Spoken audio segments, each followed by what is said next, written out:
నామానికి మహిమ కలుగును కాక. దేవుని బిడ్డలారా, దయచేసి మరొక రాత్రి మనందరం ఇక్కడ ఈ విధంగా దేవుని సన్నిధిలో కూడుకోవటానికి దేవుడు సహాయం చేశాడు. దేవుని సన్నిధిలో మనము కూడుకోవటము మనకి ఆశీర్వాదకరం. ఎందుకంటే బైబిల్లో యేసు ప్రభువు వారు చెప్పిన మాట ఏంటంటే, ఇద్దరు ముగ్గురు కూడినని చోట నేను కూడా ఉంటాను అని చెప్పాడు ఆయన. దేవుడు మనతో ఉండటం, ఆ సమయంలో మనందరము కలిసి కూడుకుని ఉండటం, అప్పుడు యేసయ్య మనతో ఉండటం గొప్ప విషయమే అని మనం గమనించాలి. ఎందుకంటే దేవునితో మాట్లాడటం, ప్రార్థనలో మనం ఆయనతో మాట్లాడుకోవడం చాలా మంచిది. యెహోవా యందు భయభక్తులు గలవారు ఒకరికొకరు కూడుకుని మాట్లాడుకుంటుండగా అని బైబిల్ చెప్తూ ఉంది. ఏం మాట్లాడుకుంటున్నారు వాళ్ళు? ముసలమ్మ ముచ్చట్ల, లేకపోతే ఎవరెవరో గురించి సాడీలు మాట్లాడుకోవటమా, ఇతరితరంటే అని మనం అనేక మంది బయట వారి విషయాలు మాట్లాడుకోవటమా? కాదే. కొంచెం కనుక దయచేసి దేవుని యందు భయభక్తులు గలవారు ఏం మాట్లాడుకుంటారండి? భయభక్తులు గలవారు ఏం మాట్లాడుకుంటారు? దేవుని పాటల గురించి మాట్లాడుకుంటారు, దేవుని వాక్యం గురించి మాట్లాడుకుంటారు, దేవుని కార్యాల గురించి. సరిపోతుంది, కొంచెం తగ్గించు. దేవుని కార్యాల గురించి మాట్లాడుకుంటారు, దేవుని కార్యాల గురించి మాట్లాడుకుంటారు, కొంచెం తగ్గించు. రిప్రెషన్ దేవుని కార్యాల గురించి మాట్లాడుకోవడం జరుగుతుంది. కొద్దిగా తగ్గించు, ఊరికి టచ్ చేస్తే చాలు. యెహోవా యందు భయభక్తులు గలవారు ఏం మాట్లాడుకుంటారంటే పెరిగిపోతుంది. యెహోవా యందు భయభక్తులు గలవారు ఏం మాట్లాడుకుంటారు అంటే పాటల గురించి, దేవుని వాక్యముల గురించి, దేవుని కార్యాల గురించి మాట్లాడుకుంటారు.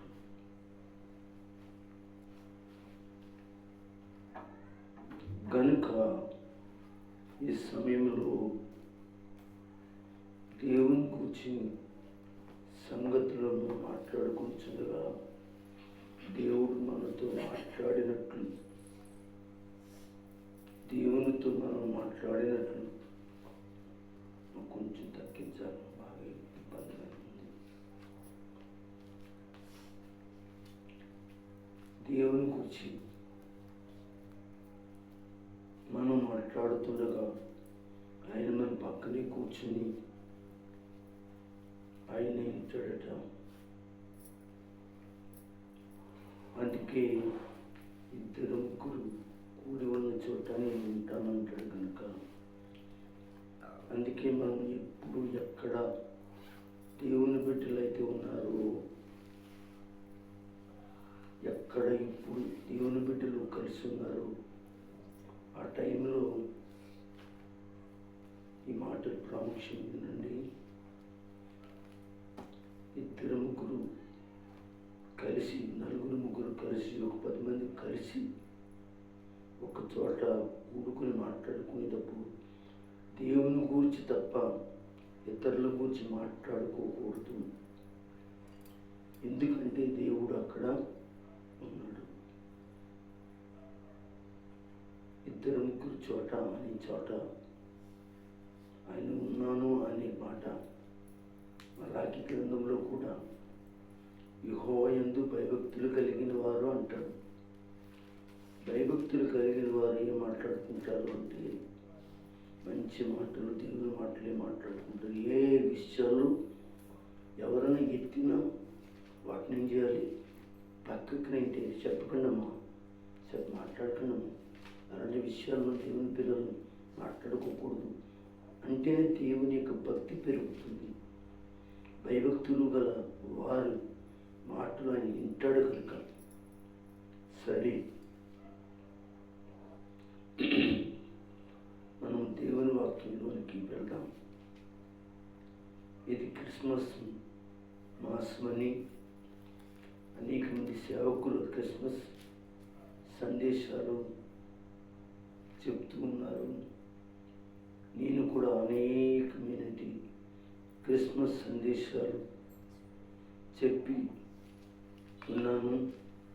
మీలో అనేక మందికి ఆ సందేశాలు ఆశీర్వాదకరంగా ఉన్నాయని, దీవెనకరంగా, ఆధ్యాత్మికంగా ఉన్నాయని నేను నమ్ముచూ ఉన్నాను. ఈరోజు కూడా ఒక వాక్యం లో నుంచి మనం నేర్చుకుందాం. వచ్చిన వారు చక్కగా బైబిల్ తెరిచి ఒక పెన్ను చేతిలో పుంజుకొని ఒక పేపరు, పుస్తకము ప్రత్యేకంగా ఏర్పాటు చేసుకుని దాంట్లో దేవుని వాక్యాన్ని రాసుకుని ఇంటికి వెళ్ళాక వాటిని ధ్యానం చేస్తే, చదివితే ఇంకా మీరు బైబిల్ నుంచి అనేక మాటలు మీరు నేర్చుకోగలుగుతారని నేను ఎప్పుడు చెప్తున్నట్లుగానే ఈరోజు కూడా మీ మధ్యన చెప్తూ ఉన్నాను. ఈరోజు యొక్క ధ్యానాంశం ఏమిటంటే, అది కూడా రాసుకుంటే బాగుంటుంది. యేసు ప్రభువు వారు పుట్టినప్పుడు కొన్ని కార్యాలు లేక కొన్ని సంఘటనలు జరిగాయి. యేసు ప్రభువు వారు, యేసుక్రీస్తు వారు పుట్టినప్పుడు మరి కొందరి ఆలోచనలు, ఉద్దేశాలు ఆ రోజుల్లో ఎలా ఉన్నాయి అనే సందేశాన్ని మీ మధ్య నేను ఉంచాలని అనుకుంటున్నాను. దేవుని బిడ్డల జాగ్రత్తగా మీరు గమనించండి. మరొకసారి మన ధ్యానాంశం యేసుక్రీస్తు పుట్టిన లేక పుడతాడు అని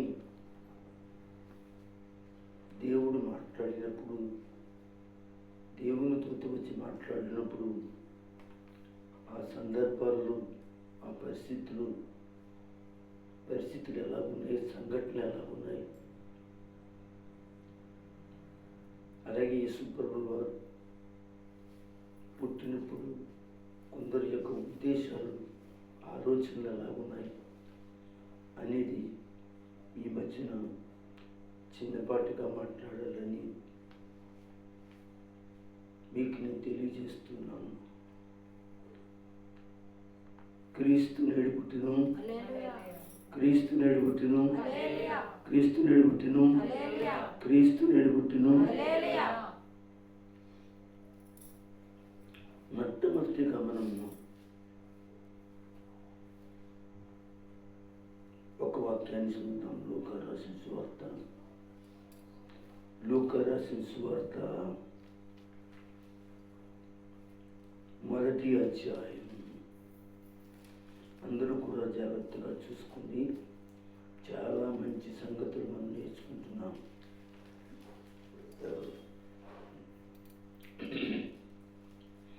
లూకా రాసిన సువార్త మొదటి అధ్యాయం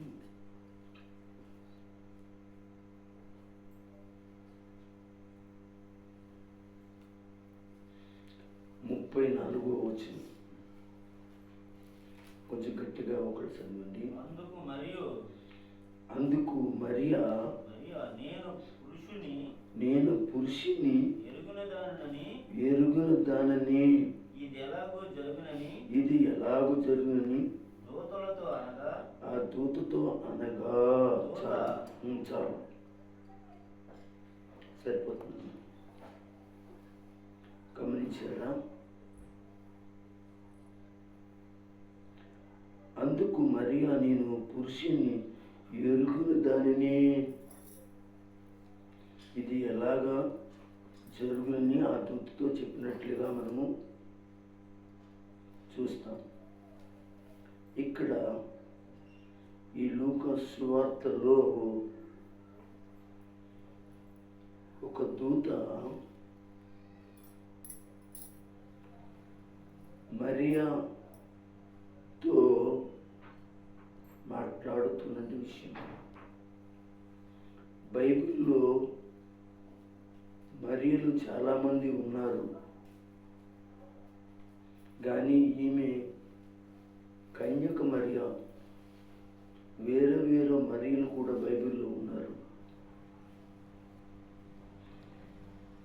ఈ మరియా ఒక రోజున తన గదిలో ఉండి ప్రార్థించుకుంటున్నారు, వాక్యం ధ్యానం చేస్తున్నారు, లేక నిద్రపోతున్నారు, లేక దేవుని ఆలోచనలో ఓడి నిమగ్నమై ఉందో ఆమె దగ్గరికి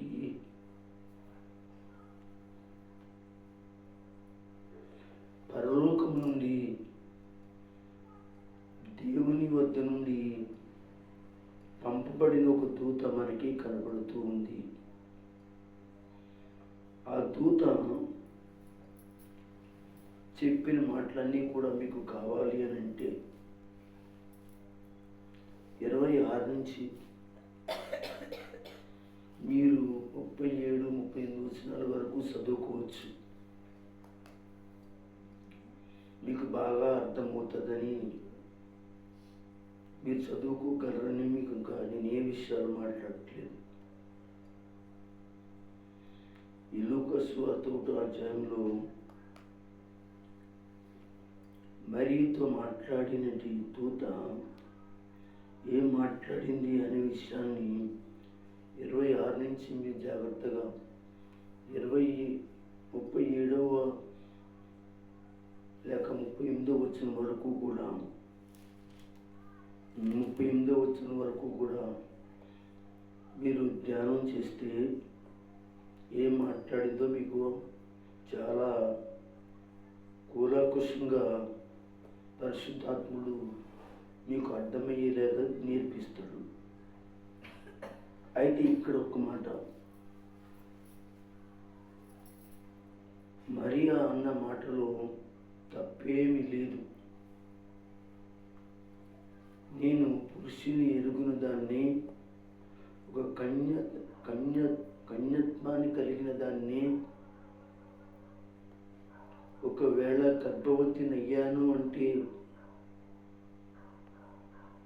నాకు చాలా ఇబ్బందులు వస్తాయి అని దూతతో ఇంకా చాలా చాలా మాటలు మాట్లాడింది. అవన్నీ రాయలేదు, కానీ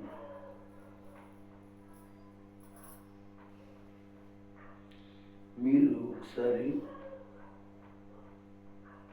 దూత మరియా మాట్లాడుకున్న సంభాషణ అంతా రాయలేదు ఇక్కడ. మీరు ఒక్కసారి బైబిల్ చూడండి. అందుకు మరియా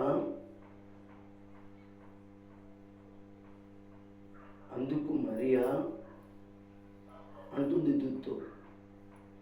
అక్కడ ఏముంది? చిన్న డ్యాస్ ఉందా? అమ్మా డ్యాస్ ఉందా? ఆ డ్యాస్ ఏంటంటే ఇంకా మరి చాలా మాటలు మాట్లాడింది దూతతో.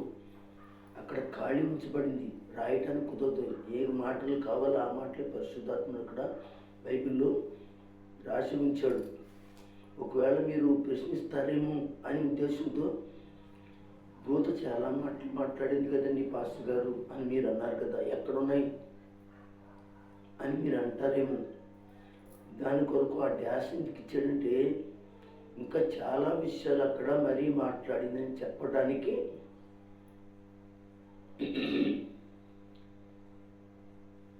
అక్కడ దేవుడు అక్కడ కోట్ చేసి ఆ డ్యాస్ ఉంచాడు. అలాగే కిందకి అలా వెళ్ళిపోతూ ఉంది. మనం జాగ్రత్తగా ఆలోచన చేస్తే ఆ దూత పరిశుద్ధాత్మ మీద 35 వచనంలో ఆ దూత 35 వచనంలో ఒకసారి చూపిస్తాను. చాలు అంటే దూత అని చెప్పి ఆ దూత చెప్పే మాటలు ఏంటంటే అక్కడ ఏమేమి వస్తుంది, పరిశుద్ధాత్మ నీ మీదకి వచ్చిందని చెప్పి ఊరుకోలే, అక్కడ ఒక గీత పెట్టాడు. మీకు అర్థమైందా? అంటే దూత కూడా చాలా మాటలు, ఏయో రహస్యాలు, ఏయో గొప్ప గొప్ప సంగతులన్నీ కూడా చెప్పి మాట్లాడటం జరిగింది. అయితే ఒక కన్యక గర్భవతి అయిందంటే చాలా ప్రమాదకరమైన పరిస్థితుల్లో పడ్డాది. విన్నారా? ఏమంటారు ఆడకూతుర్లని మీకు తెలియదు ఏముంది? చాలా ప్రమాదకరమైన పరిస్థితులు పడింది. ఈ మాట దూతను అడిగి ఉంటుంది, ప్రభువా దూత గారు నేను ఒక కన్యకను, నిజంగా ఈ మరియ చాలా చాలా పరిశుద్ధత కలిగి, నీతి కలిగి, యథార్థత కలిగి, దేవుని యందు భయభక్తులు కలిగి, నీతి కలిగి, దేవుని వాక్యం ఎప్పుడు కూడా ధ్యానిస్తూ ప్రార్థనలోనే ఉండేటి వ్యక్తి. అలాంటి వ్యక్తికి ఇలా జరిగింది అంటే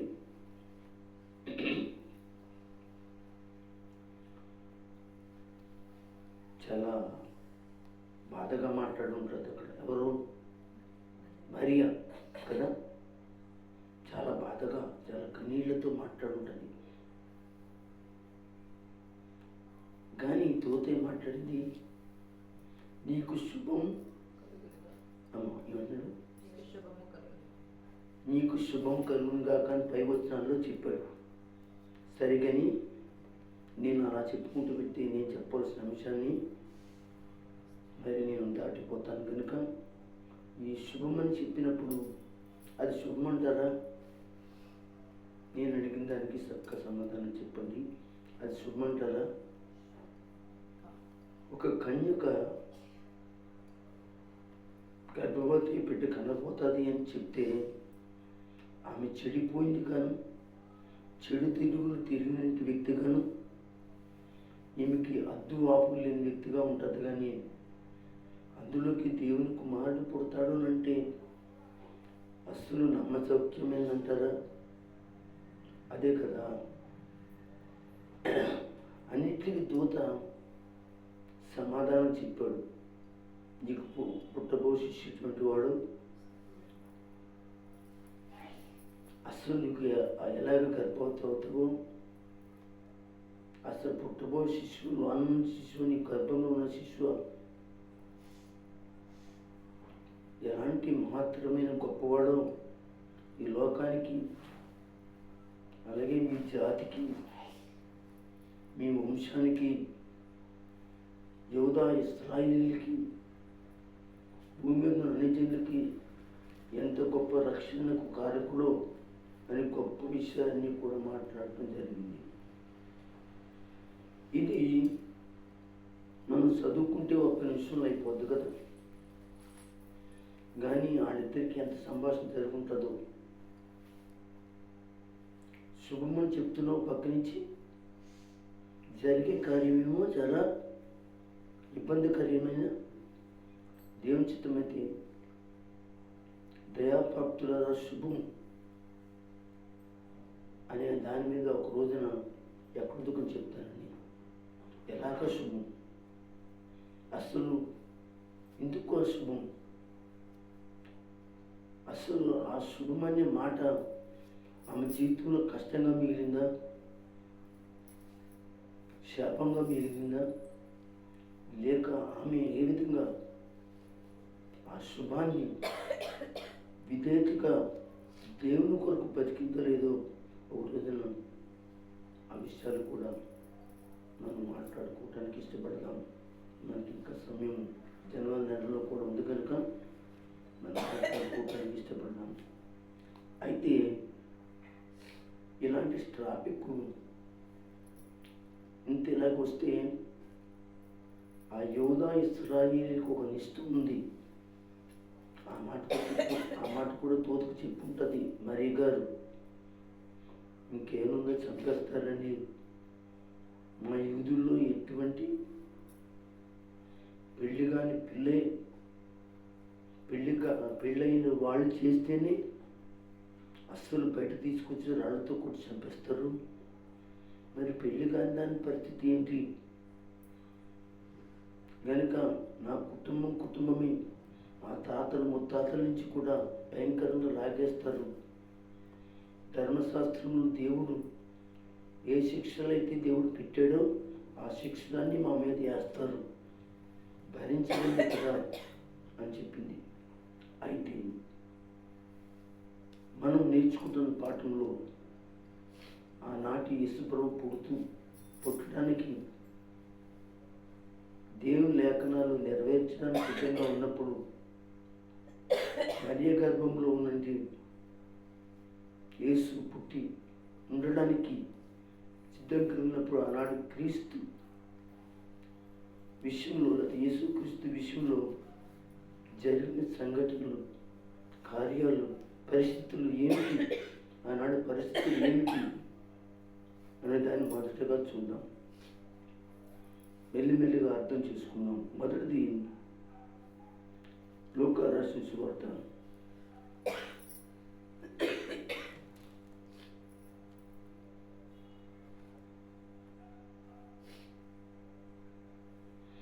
2వ అధ్యాయంలోకి రండి.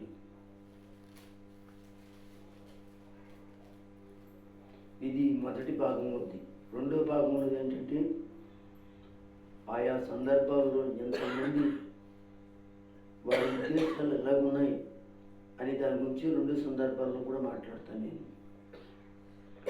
లూకా సువార్త 2వ అధ్యాయం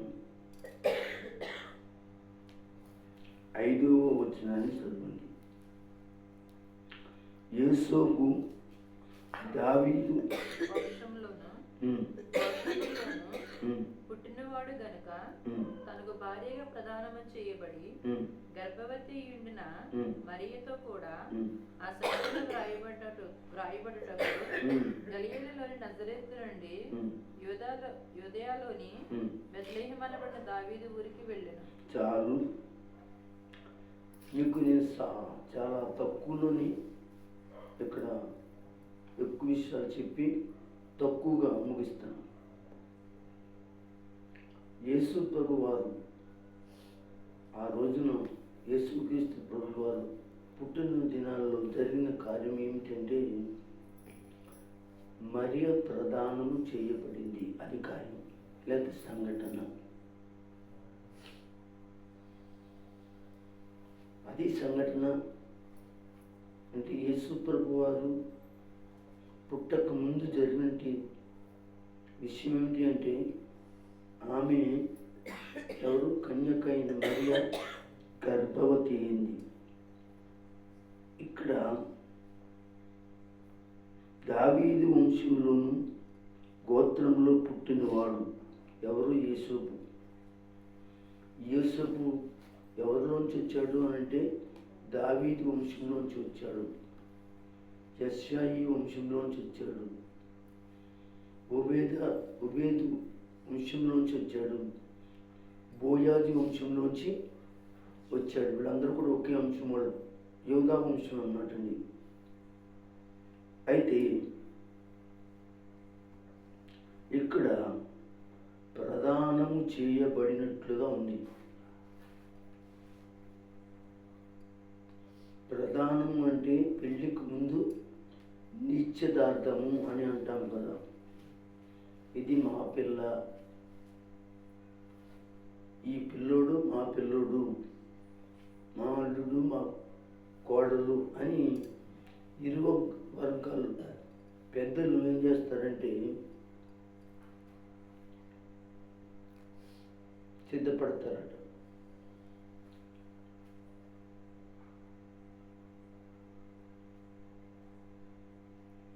ఆ పెళ్లిలో ఒక తంతు ఉంటుందండి.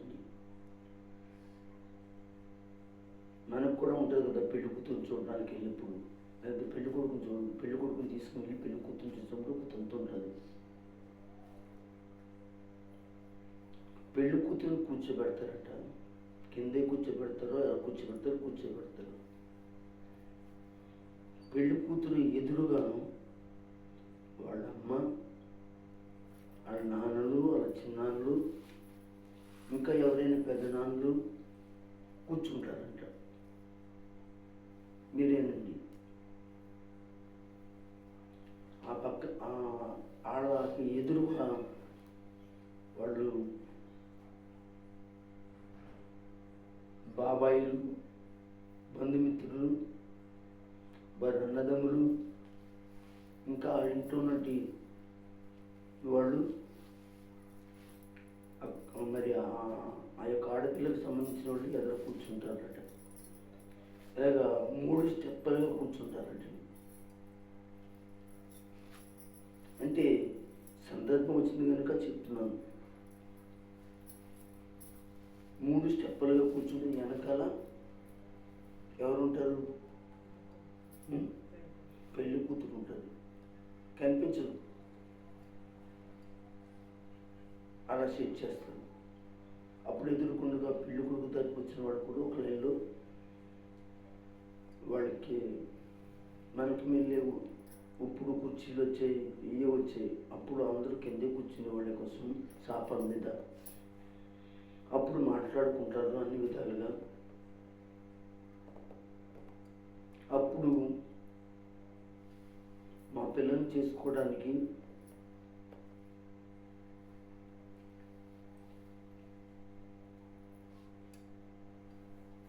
వినాలి జాగ్రత్త. మా పిల్లల్ని చేసుకోవడానికి అడుగుతారట. వారసత్వాన్ని ఇస్తారా?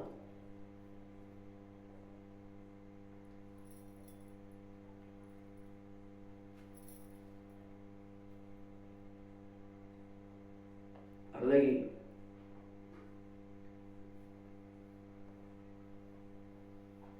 వాళ్ళు ఇంకా మీకున్నటి భూములు, మీకున్న ఆస్తులు, మీకున్నటి ఏదైతే ఉందో అది మా యొక్క కుమార్తె చేతుల్లో పెడతారా అని అడుగుతారట. వాళ్ళు ఒకవేళ అడిగిన ప్రశ్నలకి సమాధానం చెప్తే ఎదురు కూర్చున్న బ్యాచ్ ఇష్టపడి వెళ్ళిపోతారు ఇంట్లోకి. ఇంకా తర్వాత బ్యాచ్ ఉంటుంది, వాళ్ళు కూడా అడగవలసిన అడుగుతారు. అప్పుడు ఇష్టపడితే వెళ్ళిపోతారు, వాళ్ళు కూడా వెళ్ళిపోతారు, ఉంటారు, పక్క వెళ్ళిపోతారు ఇంట్లోకి. తర్వాత వారి తల్లిదండ్రులు ఇది పరిస్థితి, నాకు 2వ కుమార్తె, 1వ కుమార్తె, 4వ కుమార్తె ఇలాగ చెప్పి ఆమెని భద్రంగా చూసుకుని చేసి నా కుమార్తెకి ఓళ్ళు ఏంటండి, ఓళ్ళు పలానా ఓళ్ళు ఇవ్వాలి. ఏంటి ఆ ఓళ్ళు అంటే, ఎప్పటికైనా ఆమె తనకి భర్తగా ఓలుగా ఉండడానికి ఓలు అంటే కొంత ధనాన్ని క్రయం చేయాలి.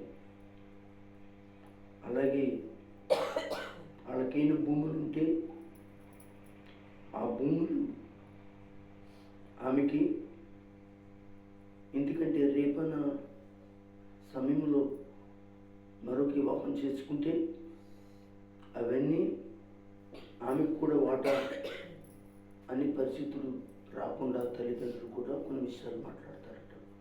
అప్పుడు దాన్ని ఒప్పుకున్న తర్వాత వాళ్ళు కూడా లేచి వెళ్ళిపోతారట. అప్పుడు పెళ్లి కుమార్తెని,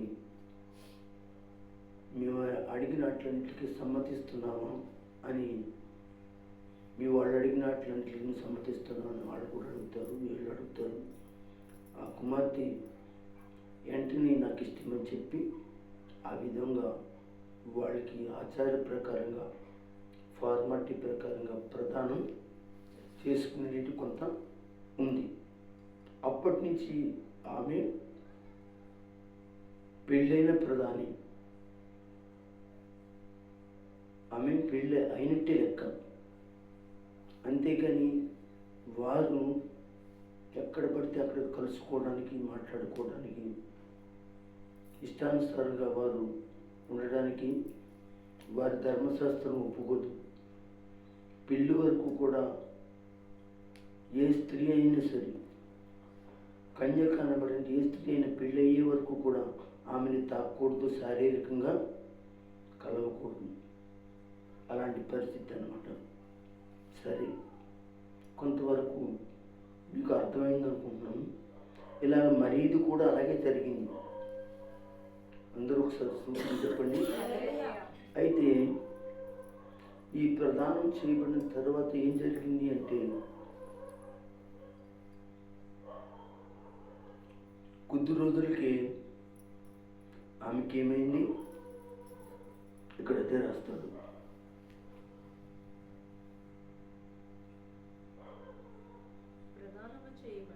చూడండి, దావీదు వంశంలోను గోత్రంలో పుట్టినవాడు గనుక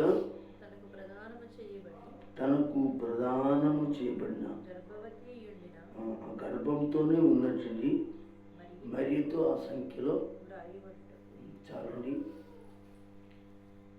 అయితే కొద్ది రోజులకి ఏం జరిగిందో తెలుసా? గర్భవతి ప్రధానమైన తర్వాత ఈ విషయం బయటపడింది. ఎక్కడ బయటపడింది? మత్తయి సువార్త 1:18 చూడండి.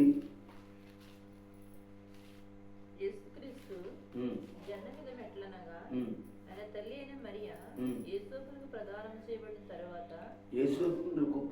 చేయబడిన తర్వాత వారేగము కాకమునుపు, అదనమాట. వారిద్దరూ ఇంకేంటని మీరు అనుకుంటున్నారు? లూకా సువార్తలో ఉన్న వాక్యాన్ని చూసి పొరబడుతున్నారేమో.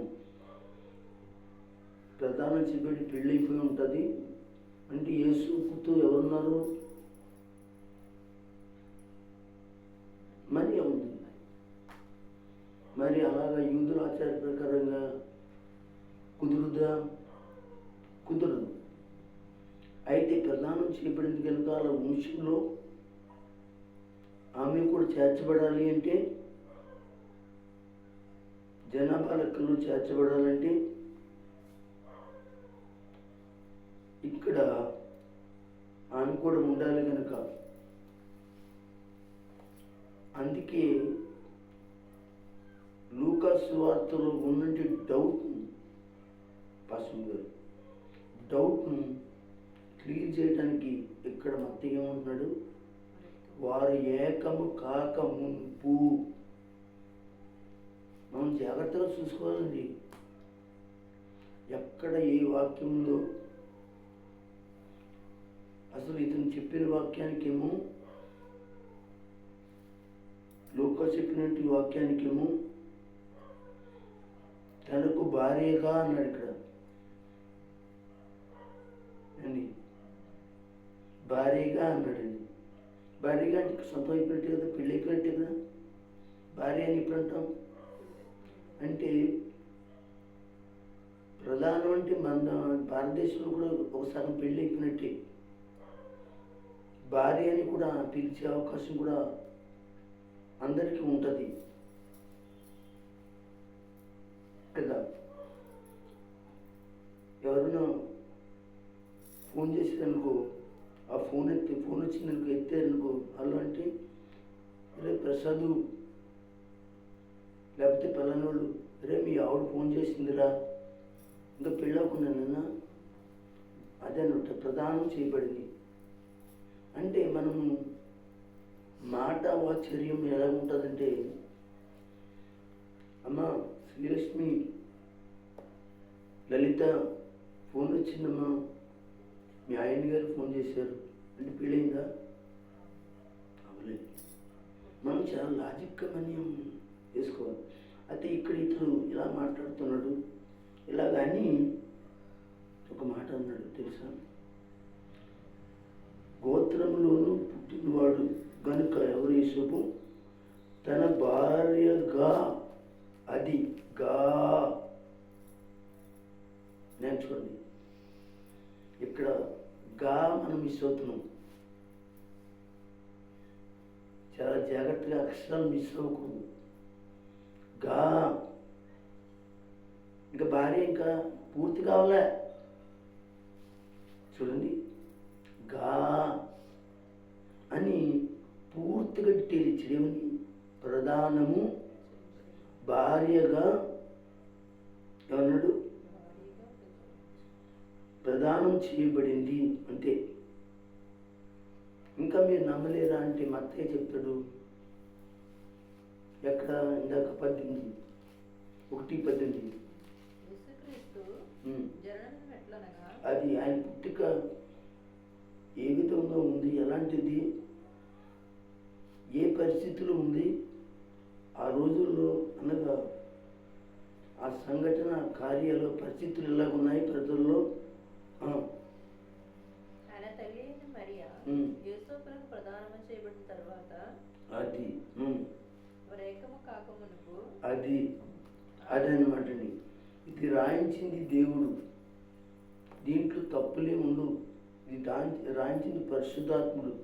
ఖచ్చితమైన విషయాలు ఈ మాటలు గనుక ఈ సంఘటనల్లో యేసు ప్రభువారు పుట్టిన సందర్భంలో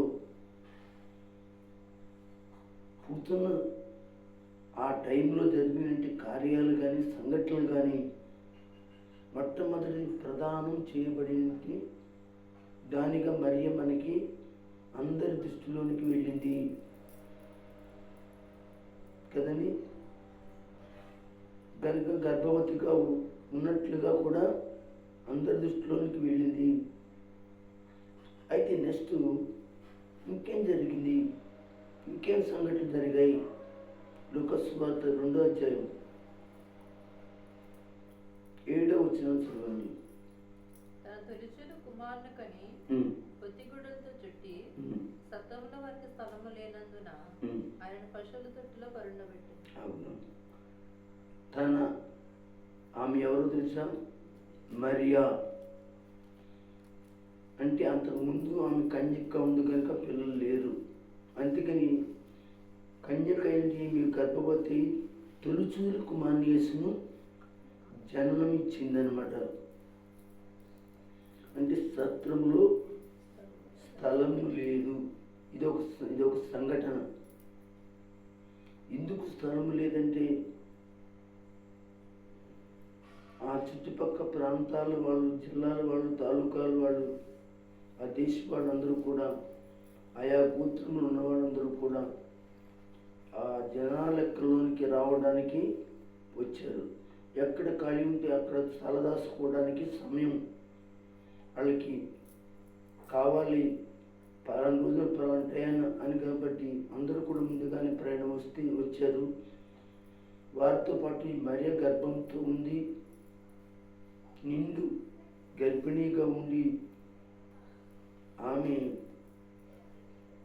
ఆనాడు ఉన్న వాహనాలు ఏవైతే ఉన్నాయో, గాడిద కావచ్చు, ఒక గుర్రం కావచ్చు, వాటి మీద ఎక్కి ఆమెను తీసుకురావడం జరిగింది. అక్కడ ఏం జరిగిందో తెలుసంటే, తొలిచూలు కుమారుని కన్నది. అక్కడ కన్న తర్వాత ఎక్కడ అంటే బెత్లెహేములో ఎక్కడ? బెత్లెహేమే.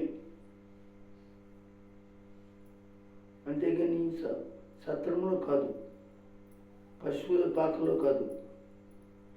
బెత్లెహేములో కందకని అంటే దగ్గరలో, బెత్లెహేము దగ్గరలోని కన్నదో, ఇంకా రాకుండానే కన్నదో, లేకపోతే వచ్చిన తర్వాత కన్నదో ఊర్లో మనకు తెలియదు, కానీ బెత్లెహేములో కన్నది. ఆ బిడ్డని శుభ్రం చేసి మొత్తానికి సత్రంలోకి తీసుకెళ్తే అక్కడ ఎవరికి చోటు లేదు, బిడ్డకి చోటు లేదు అక్కడ. ఇంకా కుదరదని బయటకు వస్తే ఒక పశువుల పాకలో తలదాచుకుని బిడ్డని, పశువుల యొక్క మేత తొట్టులో ఆ బిడ్డని పొరుండి పెట్టినట్లుగా ఉంది. అంతేగాని ఆయన పశువుల సాలలో జన్మించలేదు, సత్రంలో జన్మించలేదు, కానీ బెత్లెహేములోనే. ఇది ప్రవచనం అన్నమాట. గనుక ప్రియమైన దేవుని బిడ్డలారా, ఆ రోజు జరిగినట్టు కార్యము, సంఘటనలు. మూడోదిగా ఏం జరిగిందంటే లూకా సువార్త 14వ వచనంలో సైన్యం అంతా కూడా అక్కడ కూడుకుని దేవునికి స్తోత్రించినట్లుగా ఉంది. 14వ వచనం, సర్వోన్నతమైన స్థలముల్లో దేవునికి మహిమను ఆయనకి ఇష్టలైన మనుషులకు భూమి మీద సమాధానం కలుగునుగా. కానీ చూడండి, ఆ రోజున యేసు క్రీస్తు పుట్టిన రోజున సంఘటన కాబట్టి, కార్యం కావచ్చు, అక్కడ జరిగిన పరిస్థితులు కావచ్చు, ఏం జరిగినాయో ప్రదానం చేయబడినట్టు గర్భవతిగా ఉన్నట్టు మరియా సత్రంలో బిడ్డకి స్థలం లేదు, పశువుల తొట్టులో కూడా స్థలము లేదు. బిడ్డని పశువుల తొట్టులో పొరండి పెట్టారు. అంతేకాకుండా ఆ టైంలో దేవదూతలు పరలోకం నుంచి సమూహములుగా దేవుని అంటే యేసుని స్తోత్రించి ఆరాధించారని, ఆ సంఘటనలు జరిగాయని చెప్పబడుతుంది. అదే సమయంలో మరొక సంగతి కూడా జరిగింది. అది మత్తయి సువార్తలో ఉంటుంది. మత్తయి సువార్త 2వ అధ్యాయము.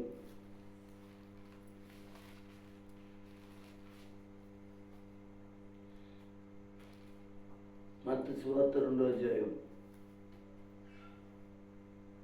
2-3 వచనాలు చదవండి. యూదుల రాజుగా పుట్టినవాడు ఎక్కడనున్నాడు? తూర్పు దిక్కున మేము ఆయన నక్షత్రమును చూసి ఆయన పూజింపవచ్చుమని చెప్పిరి. ఏ రోజు రాజు సంగతి వినినప్పుడు అతడు అతనితో కూడా యెరూషలేము వారందరూ కలవరపడిరి. చూడండి, ఒక సంఘటన, ఒక కార్యం జరగని అందరికి కూడా కలవరం వచ్చింది, భయం కలిగింది. రాజుకి కానీ యూదులందరికీ. ఏమిటి అంటే తూర్పు నుంచి కొంతమంది జ్ఞానులు వచ్చారు. అంటే నక్షత్రం నడిపించినట్లుగా వాళ్ళు చెప్పారు. ఇది ఒక అద్భుతం, అసలు ఎక్కడా ఎప్పుడు జరగలేదు. నక్షత్రం నడవటం ఏంటి, దాన్ని చూసి మీరేమో ఆయా దేశాల వెంబడ యెరూషలేము అనబడిన గ్రామం దగ్గరికి, కానాను అనే దేశంలోకి మీరు రావటం ఏంటని ఓ గొప్ప కలవరము, గొప్ప ఎంతే జరిగిందంటండి.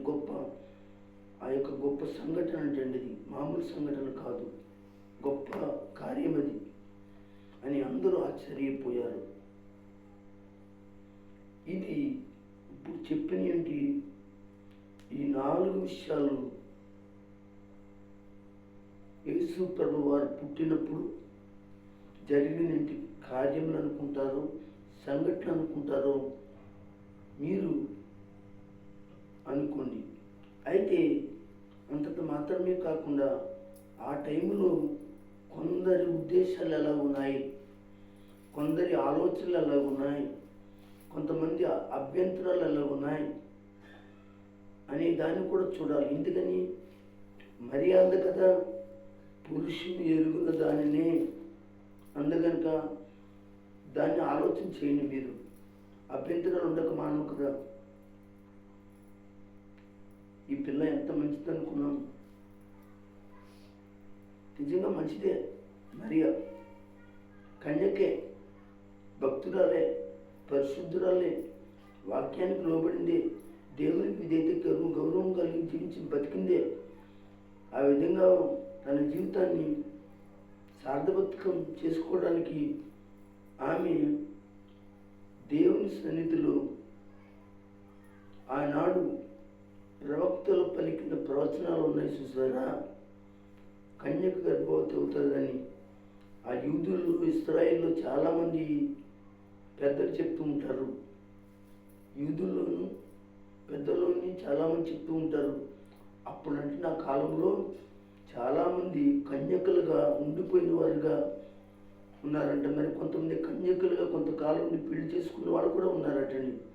ఎందుకని ఆ ప్రవచనం నా జీవితంలో జరగాలి, నా జీవితంలో ఆ యేసుని లేక రక్షకుడిని నేను మొయ్యాలి, నేను ధన్యురాలుగా ఉండాలి అని అనుకున్నారు. కానీ దేవుని ప్రణాళికలో మెల్లిమెల్లిగా అంతమంది కన్యకలు చూసి వస్తూ ఉండగా రోజుల తరబడి, సంవత్సరాల తరబడి జరుగుతూ ఉన్నప్పుడు ఇదిగో దావీదు దగ్గరికి వచ్చినప్పుడు ఒక ప్రణాళిక దేవుడు యోధా గోత్రంలో పెట్టి,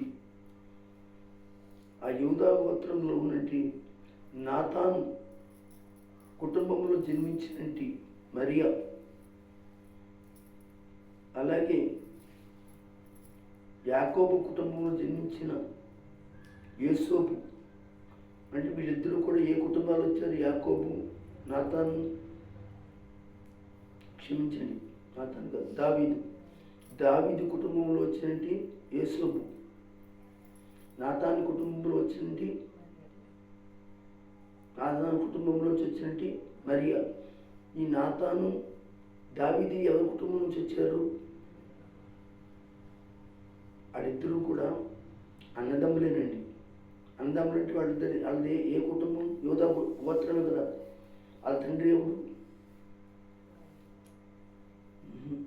యెష్షయి. అర్థమైందా? గనుక ఆలోచించింది,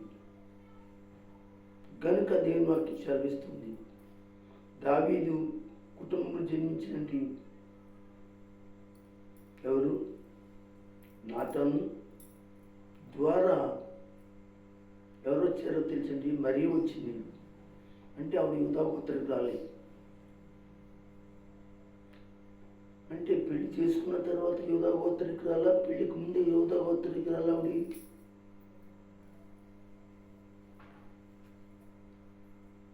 ఒకరు పెళ్లి చేసుకున్న తర్వాత యూదా గోత్రానికి రాలంటే మరి తప్పే. మరి యేసుప్రభు రాంగు డిటేషన్ విధానం మారిపోతుంది అక్కడ. అందుకే దేవుడు తెలిసింది, దావీదు వంశంలోనే 2 కుటుంబాలు ఎన్నుకున్నాడు. క్షమించండి, యూదా గోత్రంలో 2 కుటుంబాలు ఎన్నుకున్నాడు. ఒకటి నాతాను కుటుంబం,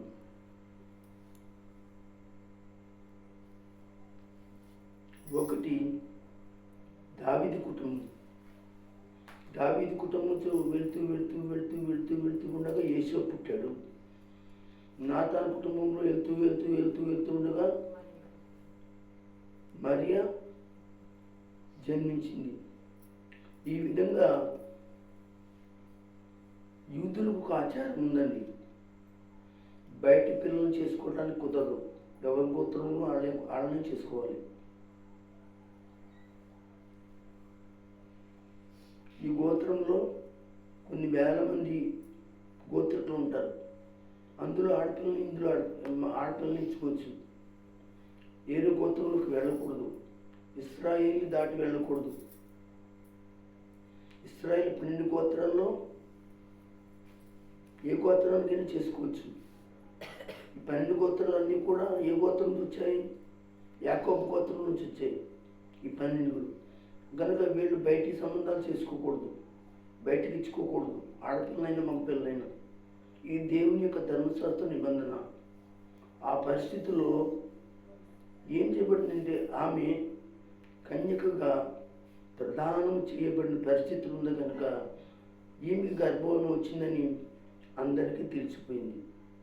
తెలిసిపోక ముందే దేవుని దూత యేసుతో మాట్లాడిన విషయం ఆ టైంలో అతని ఉద్దేశం ఎలా ఉంది కదా. కొందరు ఉద్దేశాలు మనం చూసుకుంటాం. మరి ఆయన యొక్క ఉద్దేశం మత్తయి సువార్త 1వ అధ్యాయం తొందరగా తీసేయండి. ఒక 2-3 విషయాలు చదువుకొని ముగించుకుందాం. 1వ అధ్యాయం 19వ వచనం. ఆమె భర్త అయిన యోసేపు నీతిమంతుడై ఉండి ఆమెను అవమానపరచునల్లక రహస్యంగా ఉన్న విడనాడు నిర్దేశించాను. చాలు, చూసారా? ఆనాడు యొక్క ఉద్దేశాలు మనం మాట్లాడుకుంటున్నాం. ఇప్పుడు వరకు సంఘటనలను జరిగినటి కార్యాలను మనం చూసుకున్నాం. యేసోపు మరియను విడనాడ ఉద్దేశించాడంటే ఏ ఉద్దేశంతో ఉన్నాడు?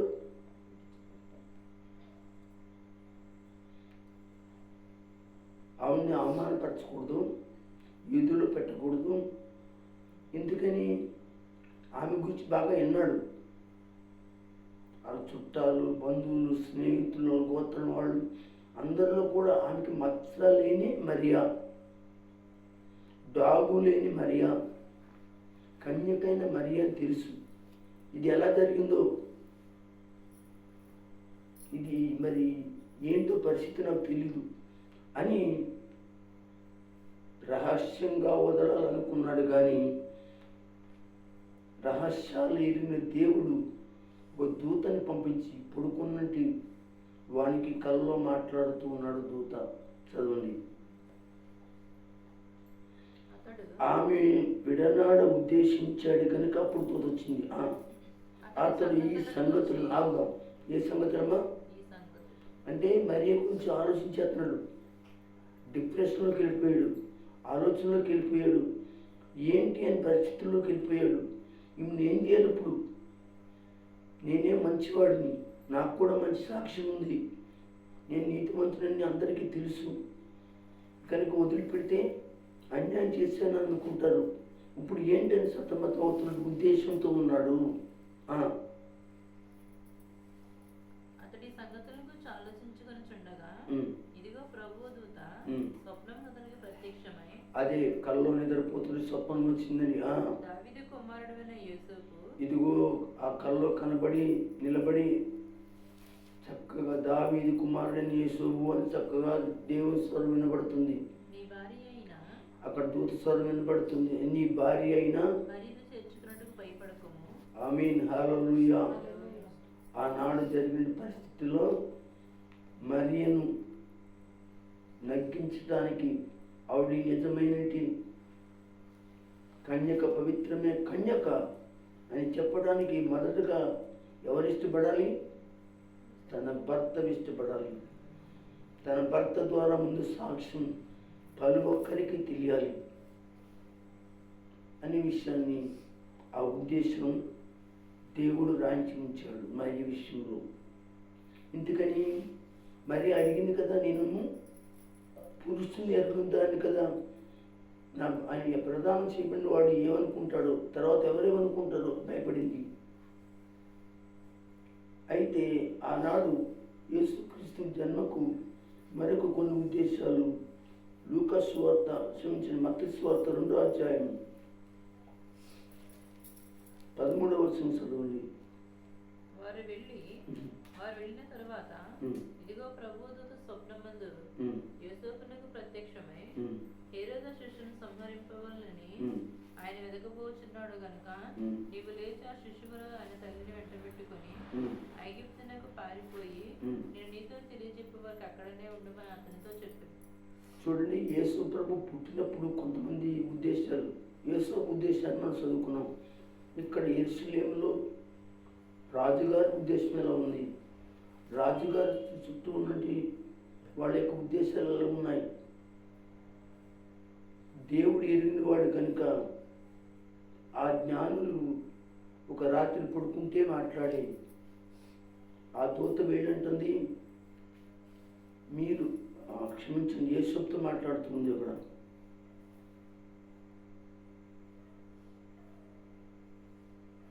హేరోదు శిష్యుని, అవును యేసోపుతో మాట్లాడుతుంది కలలో. గనుక యేసోపు, నీవు శిశువును ఆ మరియను ఎంట పెట్టుకుని నువ్వు ఐగుప్తు దేశానికి వెళ్ళిపో, నేను చెప్పే వరకు అక్కడే ఉండు అన్నాడు. అక్కడే ఉన్నాడు. 2 సంవత్సరాలు దాటిన తర్వాత ఎక్కడికి వచ్చాడు అనగా మళ్ళా తిరిగి నజరేతుకు వచ్చాడు. దేవునికి స్తోత్రం. హల్లెలూయా, హల్లెలూయా. అమ్మ ఎక్కడికి వచ్చాడు? నజరేతుకు వచ్చాడు. ఇప్పుడు జ్ఞానులు ఎక్కడికి వచ్చారు? బెత్లెహేముకు వచ్చారా? నజరేతుకు వచ్చారా? సందేశం. నేను ప్రసంగాన్ని ఉద్దేశాలు చెప్తున్నప్పుడు లూకా సువార్త అంది బెత్లెహేము దాటుకుని నజరేతులోకి వెళ్ళిపోయాను నేను. ఇప్పుడు మీ మైండ్ ఎలా ఉండాలంటే బెత్లెహేములో ఉండకూడదు, ఇక ఉంటే మరి వాక్యం తప్పు పట్టిస్తున్నట్టే. మీకు అర్థమైందా? కనుక ఇక్కడిది అక్కడ, అక్కడిది ఇక్కడ పెట్టాలంటే నా మైండ్ ఎంతగా చురుగ్గా పనిచేస్తే అంత చురుగ్గా పనిచేయాలంటే ఎలా ఉంటుందో చూడండి. అంటే ఇప్పుడు వీళ్ళు సున్నతి చేసిన తర్వాత, అందరు స్తోత్రం చెప్పండి. ఎవరికి సున్నతి చేసిన తర్వాత అందరు చెప్పాలి. ఎక్కడికి వెళ్ళారు చెప్పండి? యెరూషలేములోనే సున్నతి చేయించారు. మళ్ళీ యెరూషలేముకి అడ్డంటే అది నజరేతుకి వెళ్ళిపోయారు. అది విందా? పుట్టింది ఎక్కడ? బెత్లెహేములో. నేను చెప్దాం అనుకున్నాను, సరే చెప్తానులేండి, వేరొక సందర్భంలో మాట్లాడతాను. అయినా కొంచెం ఇస్తాను, అప్పుడు అర్థమవుతుంది మీకు. మళ్ళీ వీళ్ళు ఎక్కడి నుంచి బయలుదేరారు? ఇందాకే చదువుకున్నారు, దావీదు గోత్రంలో నుండి నజరేత్ అనేది ఊర్లోంచి బయలుదేరారు. ఎక్కడికి వచ్చారు? బెత్లెహేముకి వచ్చారు. దేవుని స్తోత్రం. అది ఇప్పుడు ఎక్కడికి వెళ్ళాలి? మళ్ళీ ఎక్కడికి వెళ్ళాలి? ఇప్పుడు మా అబ్బాయి మా అత్తగారింటికాడ పుట్టాడు. మా ఆవిడి అత్తోరు ఎవరు? మరి అక్కడ రావాలా లేదా అక్కడే ఉండాలా? ఉపయోగం ఉంటారులేండి, అంత మళ్ళీ అది వేరే వేరే సందర్భం. అది మళ్ళీ కామెంటరీ చేసి అది నన్ను ట్రోల్ చేసి వాళ్ళు కొంతమంది ఉంటారు. కానీ అంటే ఉదాహరణగా చెప్తున్నాను. ఆవిడ తిరిగి ఎక్కడికి వస్తుంది? సరిపిల్లే వస్తుంది.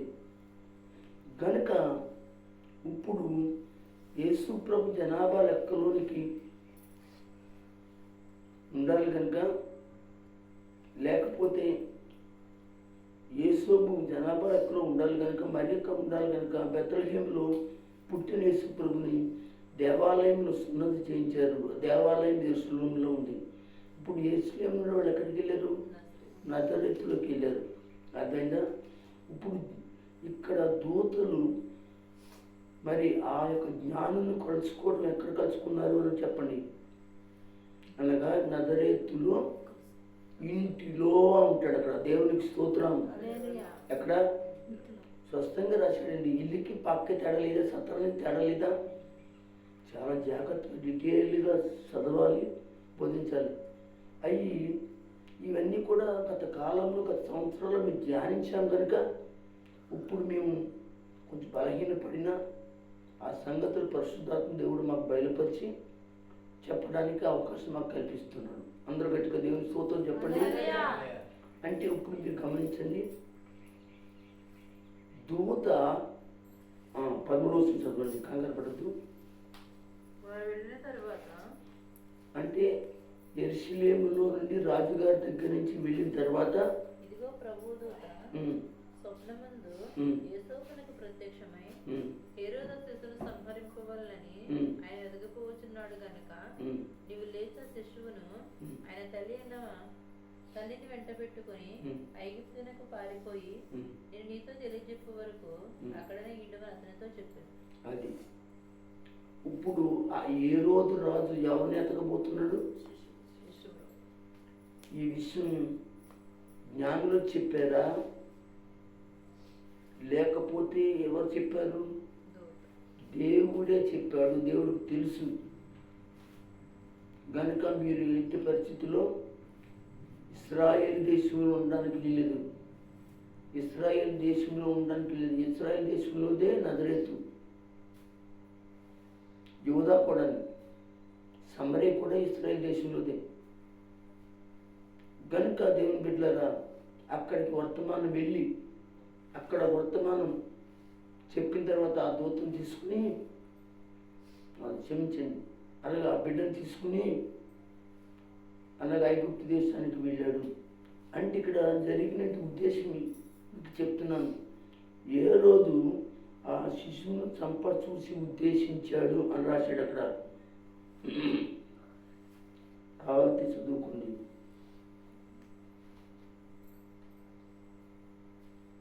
సరే, ముందుకు వెళ్దాం. మరొక మాట చదువుదాం. ఒకసారి లూకాసు వార్త 1వ అధ్యాయం 38వ వచనం చదవండి.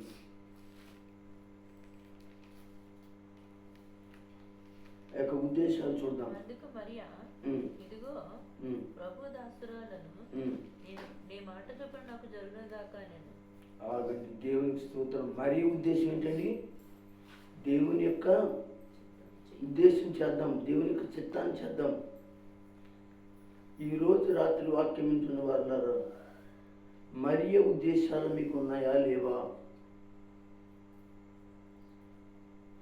మరియ దేవుని చిత్తమును నెరవేర్చుటానికి ఉద్దేశించినట్లుగా అక్కడ రాశాడు. ఆనాడు ఆ ప్రజలు, అక్కడ నుండి వ్యక్తులు యొక్క ఉద్దేశాలను మనం చూసుకున్నాం.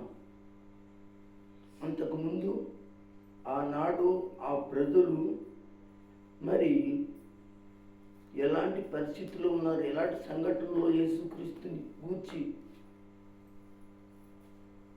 సంఘటనలు ఆయన గురించి జరిగాయో మనం కొన్ని నేర్చుకున్నాం. మరియ ఉద్దేశం చాలా విధేయత కలిగినటి ఉద్దేశం. ఇంకొక మాటలో యోహాను సువార్త 3వ అధ్యాయం 16వ వచనం. దేవుడు లోకమును ఎంతో ప్రేమించెను, కాగా ఆయన తన అద్వితీయ కుమారునిగా పుట్టిన వాని యందు విశ్వాసం నుంచి ప్రతివాడును నశింపక నిత్య జీవం పొందినట్లు ఆయన అనుగ్రహించెను. దేవుని స్తోత్రం. ఇది దేవుని ఉద్దేశం. దేవుని ఉద్దేశం ఏంటి? లోకాన్ని రక్షించాలనే ఉద్దేశం. ఇప్పుడు మరియ ఉద్దేశము, దేవుని ఉద్దేశం చాలా మంచి ఉద్దేశాలుగా మనకి వాక్యంలో కనబడుతుంది. ఈ రోజున యేసు అనేవాడు లేకపోతేనే లోకానికి రక్షణ అనేది లేదు. కనుక ఆనాడు మరియ ఉద్దేశం దేవుని సన్నిధిలో నేను చేస్తాను, నెరవేరుస్తాను, నీ చిత్తం జరుగును గాక అని ఎలాగైతే లోబడిందో అలాగే మనం కూడా అనేక మంది రక్షణకు కారకులుగా, అనేక మంది రక్షణను నడిపించడానికి దేవుని యొక్క సన్నిధికి లేక దేవుని వద్దకు నడిపించడానికి ఒక సమరయిగా లేక ఒక సమరయిలో ఉండే స్త్రీగా లేక ఆనాడు భక్తులేగా మరియలేగా ఇదిగో దేవుడు లోకాన్ని ఎంతో ప్రేమించి దాని ఉద్దేశాన్ని తన కుమారుని పంపించమని మనకు తెలుస్తుంది. కనుక మనందరము కూడా అలా ఉండాలని క్రిస్మస్లో ప్రభు సన్నిధిని బట్టి మీ అందరికీ నేను తెలియజేస్తూ అలా చేసి ఆశీర్వాదాలు, దీవెనలు, దేవుని కార్యాలు, దేవుని స్వార్థను ప్రకటించాలని మీకు నేను తెలియజేస్తూ ముగిస్తున్నాను నా మాటలు.